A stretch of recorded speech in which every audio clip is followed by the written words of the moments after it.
Composer Felipe Lara, I'm glad that we have a chance to talk about your double concerto written for Claire Chase and Esperanza Spalding, which was a co-commission between the Helsinki Philharmonic and the Los Angeles Philharmonic.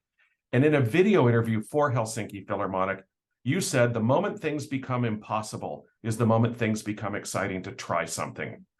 What was that first moment where it all seemed impossible, where it switched and became exciting for this particular work? Well, hi. It's a great question. Well, to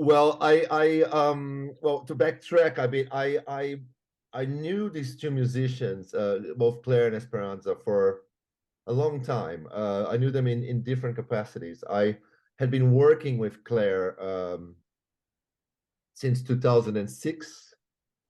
I moved to New York 2005, and I work with ICE, which is the International Contemporary Ensemble, the group that Claire founded. And essentially, everything that I've ever written for flute outside of an orchestra or outside of a large ensemble is essentially Claire. She's my idea of a flute, which it makes me extremely spoiled. But also, when I think of flute, I think of Claire. So there's this history of just writing flute music for Claire. And for Esperanza, I had never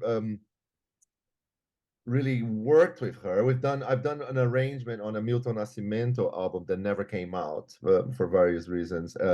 I did two arrangements, and Esperanza is in that. But I had many friends over the years in her band, and I saw her performing with everybody in all of her projects. Including playing with Prince and things like that. But I always wanted to introduce these two women. And I had this plan of maybe introducing them and maybe writing a little duo for them, just see what happens, like a little duo for bass, voice, and flutes. And then when I had my first daughter, Claire and Esperanza came in, and that's when they to see the baby, and that's how they met. And of course, I had a baby, so I wasn't gonna go anywhere that night. But they went on to hang out in New York, and there was this open mic, and Susanna Malki was in town, and Claire invited her to come, and so they all went out, and I think something must have happened there that I got a call asking if I should write a concerto for the two of them. It just seems such a strange idea to me to, the pizzicato contrabass and the flute concerto is like the two most fragile things in the world. But then the way they play it, it's not fragile at all. So I just didn't. And in the orchestra, there's something not so intimate about the orchestra, right? This massive thing. But then and then of course I just the moment that it became like this, like barely possible to do and to even think about anything like that, it became like an interesting challenge. And also what it means to like improvise in the context of an orchestra. There's nothing that could be more further from the idea of a symphony orchestra and improvisation, for example. Also it's if I write a piece for these two, it's really a piece for these two. It's not a piece for bass and who can play bass and sing like Esperanza, who can play all those flutes like Claire, and also sing. She also has a singing part that is blended with the flute. So writing this piece that is a huge commitment, very excited, but also the minute that they stop playing the piece, that's it, the piece is gone, which I completely accept. But these were things that were trying to figure out a project like this, and I knew I wanted to do something big, like not a 15-minute piece, like a half an hour, a chunky piece. So yeah, it's impossible, but that what gets the my two neurons fighting, and things start to pop out. Well, I had heard the story about seeing your daughter is what brought the two women together for the first time, and in a way, it got me thinking that one birth, begat another birth. That's right. So I'm wondering, is there any way in which the birth of your daughter is somehow expressed through this work? Did that influence your thinking? That would be I mean, yes and no. I think that would be a stretch, you know. It's a different kind of baby, right? Well, of course, of Yeah. course. And you know, the idea, the idea sort of we met there.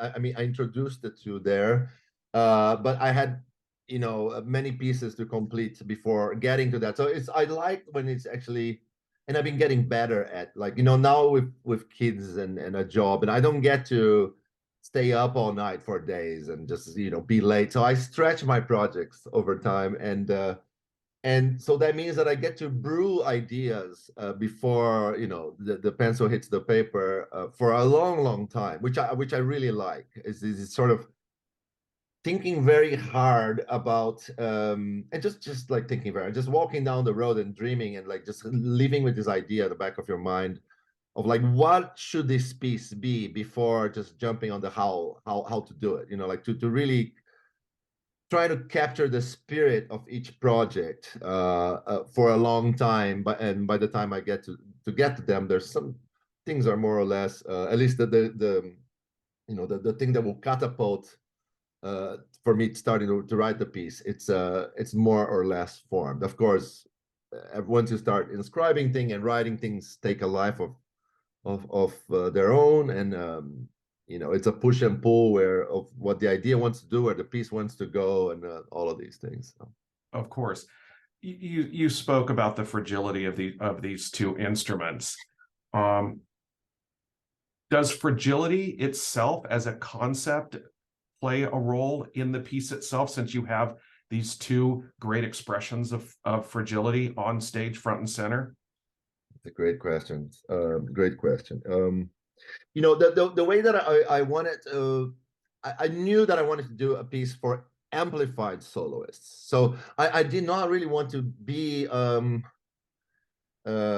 of walking on eggshells. And in general, even if I would write without amplification, I'm not super keen on concerti that, you know, like, okay, here's the soloist and now here's the orchestra. Careful not to cover the soloist, you know, and like this back and forth question and answer. I think this is one scenario, right? But like, there's nothing wrong with overwhelming the soloist and having it emerge, you know, from the dust, and like having a more you know, dynamic interaction between the two. So for this amplification is it's not just for balance sake, but I knew I wanted detail, you know. So Esperanza's voice is just such a spectacular instrument. It's very instrumental, actually, very pure, very in tune, like laser sharp. But it's not an operatic voice, which I love that it's not that. It's not a canon bombastic voice to project over, you know, over an opera house. So all of these beautiful nuances that happen over here with air and I really love that. So microphone it was going to be there, and then the bass, of course, you know, with amplification we can. It's no longer fragile. And then with Claire as well, it's I mean.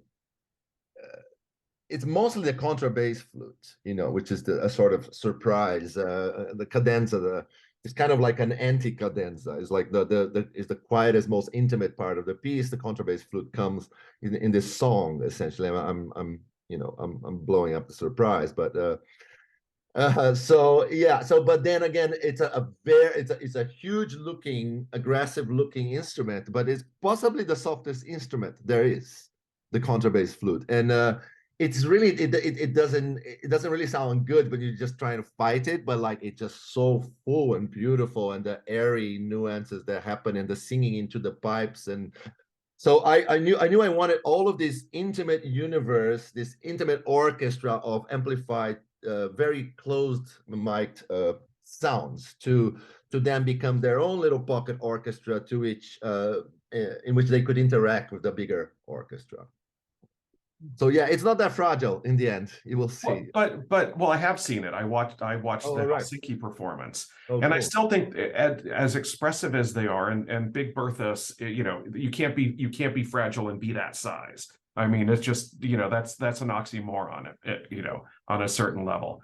But but I do believe that there's fragility in it, in these instruments, even with the amplification. I think the fragility actually is I think like everything in my music, it's a spectrum, right? I like to have this enormous gamut. So, I wouldn't be interested in writing a piece that the orchestra is bombastic the whole time.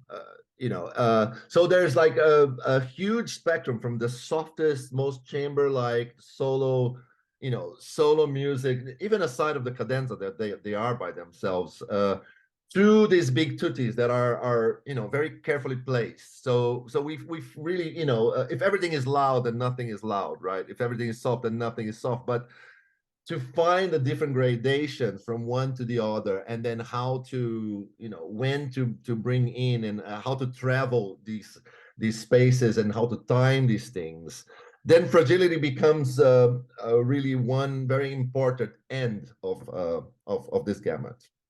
Well, I also find it interesting that the premiere of this was postponed because we found out how fragile the whole world is. That is very, very true. Yeah, this was the premiere. So I finished this, I think, in December in 19. Sent in the the engraved score. I write everything by hand, pencil and paper, and so my engraver was kind of working on the stuff that was already done, and we got the parts, classic style, kind of late, and yeah, so they were learning bits and pieces, and then of course by I think it was first week of March, or second week of March, or third week of March, the premiere was scheduled, and then the world shut down, and and I remember Clarence was like, well, it's in 2 weeks, maybe we can still go. They were really like ready to hop on a flight, and but yeah, then again, we saw what happened. It wasn't quite 2 weeks that, but even the second time around. So when we actually premiered, so that, of course, both performances, LA and Helsinki, were canceled or postponed, and then we did it in Helsinki. I think it was September 21, if I remember right.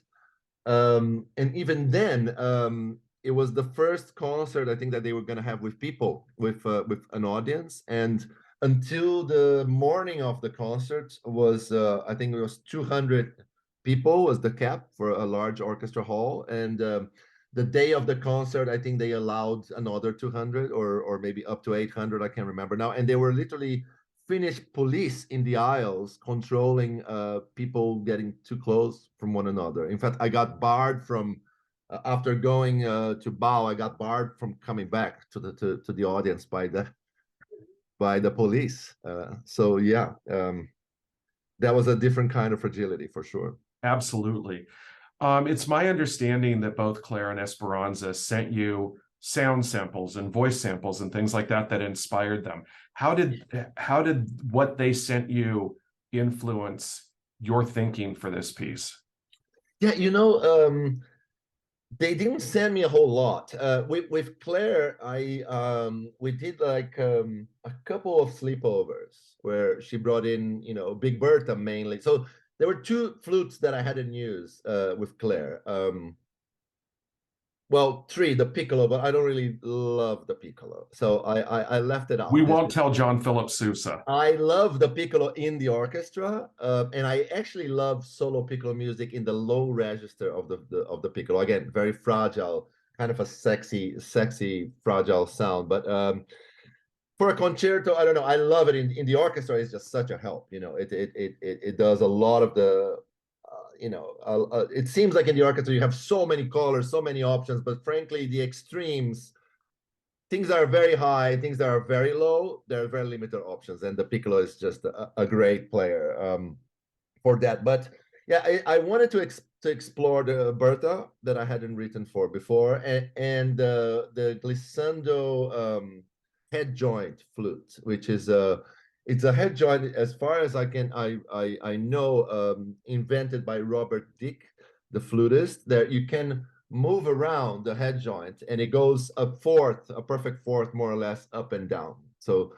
Um, so yeah, she brought them in a way. The glissando head joint is it's kind of easy to understand what it does. It's just a flute that moves around a bit. But I wanted to write, to write significant.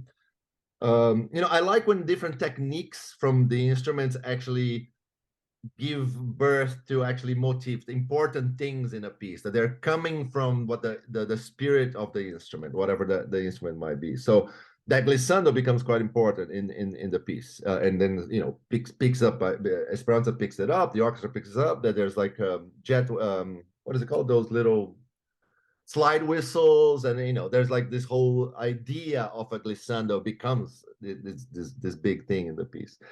And then with Berta, again, this whole fragility thing was a mystery to me. I just wanted to just like spend one evening listening to her play some stuff, and the air thing, like how Claire has she's not that tall, but she has the lungs of an elephant. She can really play. Especially in all of the flutes, but especially that thing, she can hold them longer than anybody that I've ever seen doing it. So we tried several things. I did some random things, like bringing multiphonics multiphonics when you can play more than one sound at the same time, sort of like a timbre/chord in instruments that should be just melodic and not play chords, like the flute and clarinet and things. So I just did some random things, like pulling some multiphonic fingerings from my older piece for the C flute, and see what would happen if she fingered them on Bertha. And some of them were absolutely glorious. There's no book on how to write for contrabass flute. So we had to just collect some stuff. Like, I let her both just do her thing, just play licks. I just took notes on the side, made some recordings, and then that's it. Then she left, and I started composing. With Esperanza, in typical like jazz mentality, it's just like the unknown is the way to do things. So I would ask some precise questions, but I wouldn't get very much. It's just like, even like, what's your range? Like, I don't know what my range is like. I'm like, okay, so I'll figure out. And it just so happens she has a massive range, like can go super low and incredibly high. She goes in this piece to the stratosphere, and can do actually quite soft, which is superhuman. She goes to the G, four ledger lines G, which is that's like flute territory. It's really soprano territory. Well, I collect what I could in an early stage, but I think collaboration. Collaboration is a huge thing for me, but it doesn't have to just happen in the beginning. It can happen in the middle. You can adjust things. It can happen at any kind. It's more like a frame of mind to be collaborative. Nothing is really set in stone. We can adjust things. In fact, for this performance, I wrote a whole new little link between the fully improvised part of the cadenza and sort of linking between that and the return of the orchestra, both as a functional thing. So it's a dangerous thing to be improvising and then trying to get the orchestra, 100 people, back together at the same time. So I wrote something to bring him back. In fact, in this improvisation thing, it was one of the key things of the piece. Like I wanted to attempt this piece that you really didn't know what was improvised and what was written. This dance of like oral music traditions and written music traditions, and to make what might seem the impossible, again with the impossible, like how could that be, right? Like how could improvised music be the same as this very specific written kind of somewhat fixed notes and rhythms on a page? But that was constantly on my mind, like the improvisation again as a massive spectrum, from the smallest thing and the most ornamental, like even sometimes on one note, or to like improvising over a few bars, like you would in like a jazz loop, or a vamp, as they say, or directed improvisation, sort of suggesting things from one player to listen to the other and react. I even like this idea of going back in time. Like I would ask Claire in some of the improvised parts to, by memory, think of one of the pieces that the first big piece I wrote for her, and use that in improvisation, and then ask Esperanza to react all the way to the cadenza that my hands are completely off the score, and now it's now I'm no longer there. They improvise. So of course it's incredible what they do, and each night is different. I've only heard it once, right, in Helsinki. So I've heard that improvisation twice. Once in the dress rehearsal there in Helsinki, once in the performance. So tonight we're gonna hear it. And in the rehearsal today, they really didn't do it. They just gave it a tiny bit just to test the levels. But yeah, it's such a dangerous thing, to let people improvise and then come back. And but the level of musicianship is not, they're bringing back things from the piece from before. There's all kinds of things. It's improvisation, capital I, what's happening. So Well, I guess that begs the question then, would you like to see this recorded, and would it be best to have this recorded as a live recording or something to do in a proper studio? that's a great question. Well, the answer to the first question is yes, I would absolutely like to have this recorded.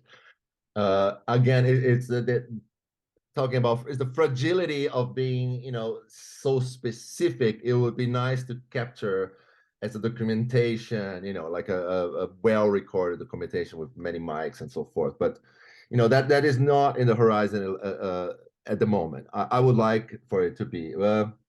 But then it's a beautiful question as well. Like in the studio, is there such a thing like a studio for orchestra? It's usually in the concert hall, just without anybody there, right? Well, there are scoring stages. Yeah, I suppose the it would be a picture, right? Like a snapshot of the spirit of the one version of the spirit of that piece, and I'll be perfectly happy with that. So what precludes you from calling this a triple concerto? And the reason I ask is because Esperanza's vocals are omnipresent throughout the piece. I know Claire has her moment, but it feels like this is a concerto for 3 instruments, not just 2. You're right. But it would be then actually a quadruple concerto, because Claire's voice is really a big part of this too. It's not always applied or perceived by itself, but is often modulating the sound of the flute. So probably not my catchiest name, the Double Concerto, but these titles are strange things. Sometimes they come early, sometimes they come late, sometimes you have a very specific title before you even have the piece. In this case, it was just like sort of late in the game. It's still a double concerto. It's for 2 people. It's a duo in that sense. But this idea of the soloist, it's an interesting one. When I think of when I write music for solo instruments, I try to really explode that instrument, whatever it might be, and then collect what's the little pocket orchestra that exists inside that instrument. So say if it's a solo flute piece, or solo trombone, or what have you, I would collect, what's my percussion section? What are the percussion category? What are the chords, like in this case, like even if they cannot play chords, how can I create harmonies, the tutis that would be. So, and then what are the melodic capabilities? What is the noisy things that it can do? And I will sort of like separate things around and see how many ways I can think of this instrument in a way that is normally thought about. And then I reassemble and put it together, this sort of this sort of pocket orchestra as an instrument. Conversely, when I do ensemble music or orchestra music, I try to do the opposite. I really don't like to like explore, here are the woodwinds, and then here's the brass, and now comes the strings, and like now they're combined. I try to really think of it as this massive synthesizer, and then to work with mixtures, to like the sort of big alchemy of sounds, and to separate what like what an attack could be, and who's doing the sustain, and who does the decay, and what elements of noise come in. So it's like I'm trying to make this very compound thing to create kind of a unique sound, but I keep track of them and they become kind of my instruments, my main sounds of a given piece. So in this piece, it's kind of interesting because I get to do both, right? I get to do the solo approach, that the solo instrument becomes an ensemble. The ensemble becomes this fused instrument, and then moreover, the again, talking about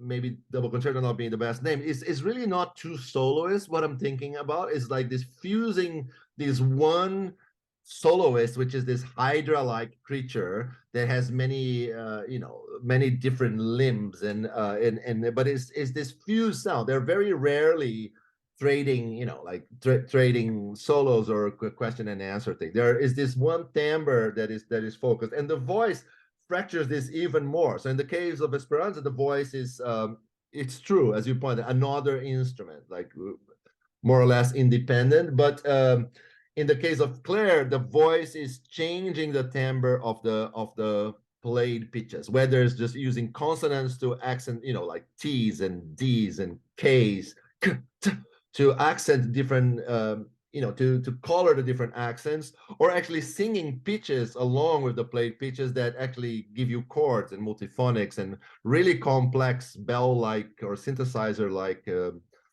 sound. So all of these things together becomes this one soloist, more so than two or even four or even three, and so on. So, Well, it's interesting since you're talking about the orchestra, in a video that Claire and Esperanza did with Helsinki, Esperanza talked with this great sense of wonder about what she called the accumulation of human devotion found in a symphony orchestra, which I thought was a really beautiful way of expressing the humanity that is on that stage, not just the talent behind it.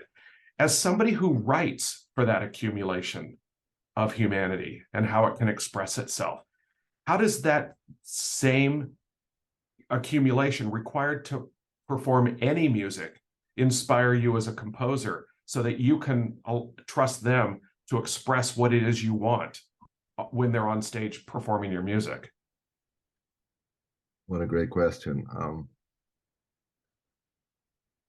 Yeah, well, it's a lot of love and care comes in every note, in every day's work, and thinking very carefully about each sound and taking risks, but try to calculate the risks, and having humans in mind. So even having strategies to achieve things exactly how I want to achieve without necessarily frustrating musicians and maybe freaking them out too much. There is, with the orchestra, we just don't have the intimacy that one has with solo or chamber music, right? That I can get in a room with 2, 3, 4 musicians and we can work things out. In the end, I don't compose very differently in terms of like spending too much time trying things out, but there's a thing that we can adjust things. There's not so much as a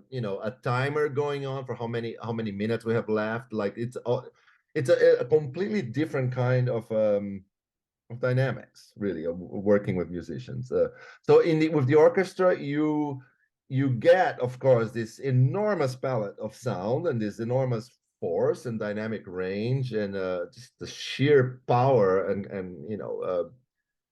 and color spectrum, but you lose intimacy, and you lose flexibility, time and rehearsal. Here, actually, I was shocked when you were getting a lot of rehearsal. We rehearsed for 90 minutes yesterday, my piece alone. That is unheard of.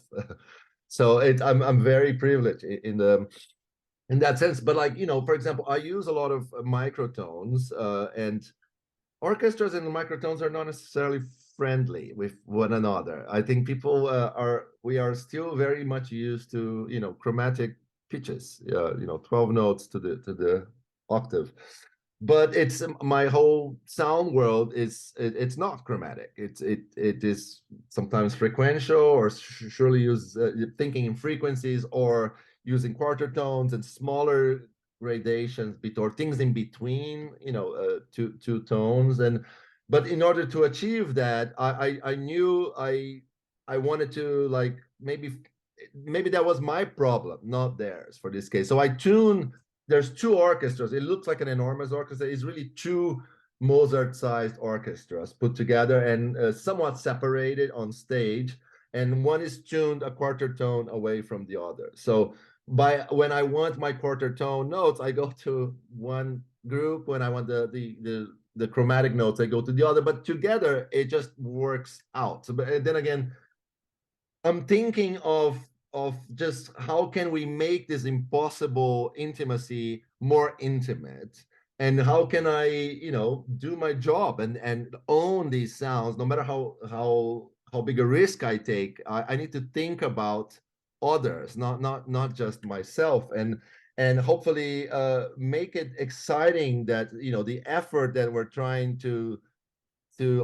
achieve the things that we're trying to achieve in the piece is actually fruitful and rewarding for everyone. And so far, the energy has been just fantastic from the orchestra. It's it's a strange thing, but sometimes it can be very frustrating. There's this distance, right? Composers shouldn't talk to the orchestra. Composer talks to the conductor talks to the orchestra.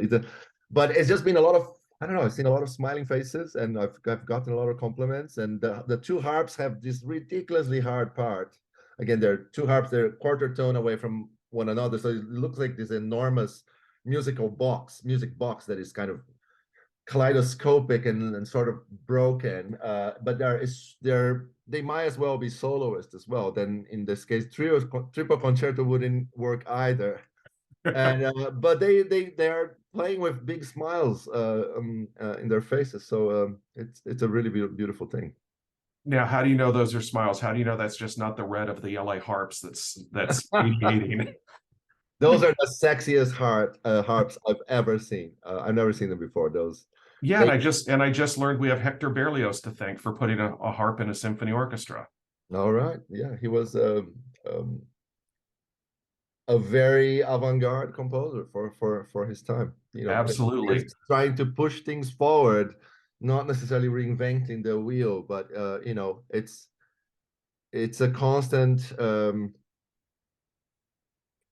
effort of trying to expand things and finding a next plateau and the next plateau. I'm not necessarily thinking like historically in that sense, but I definitely think along those terms for myself.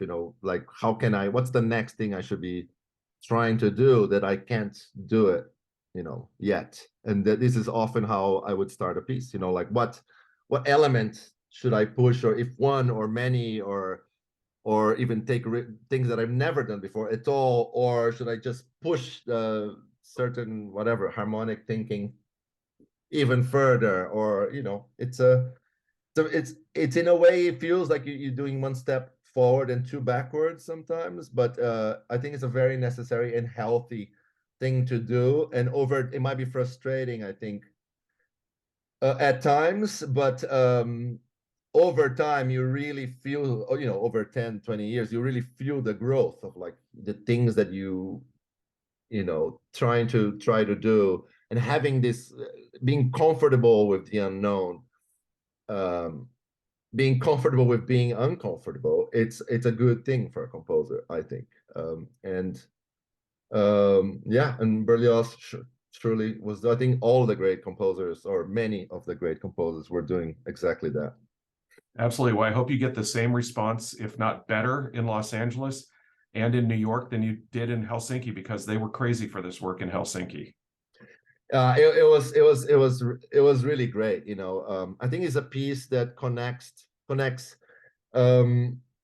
different traditions of music making, and hopefully brings different audiences together, and takes us all to places that we haven't been before, and hopefully is a positive thing to do that. I think it is. Well, great. Well, thank you so much for your time. Enjoy your time in Los Angeles. You have great questions, and it's a really nice meeting you, and stay in touch.